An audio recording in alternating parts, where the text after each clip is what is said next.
सोलापुरात भाजप विरोधात मराठा आक्रमक. काळी रंगपंचमी साजरी करून सरकारचा निषेध. मराठा समाजाला महापौर पदापासून दूर ठेवल्याचा आरोप.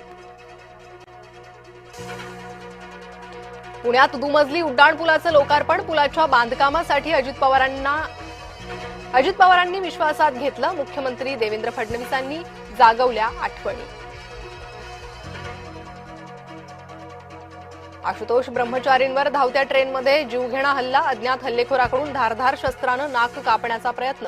अवि मुक्तेश्वरानंद यांच्यावर लैंगिक छळाची केली होती तक्रार. भिवंडीत 15 वर्ष विद्यार्थिनीचा संशयास्पद मृत्यू. कुटुंबियांचा हत्येचा आरोप करत काढला पायी मोर्चा. शवविच्छेदनाच्या अहवालानंतरच हत्येमागील कारण होणार स्पष्ट.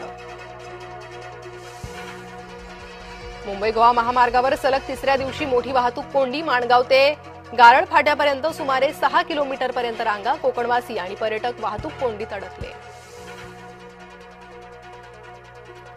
युद्धामुळे आंब्याचे दर घसरण्याची शक्यता. हापूस आंबा बागायतदारांमध्ये चिंतेचं वातावरण. युद्धाचा आंबा निर्यातीवर परिणाम होण्याची शक्यता.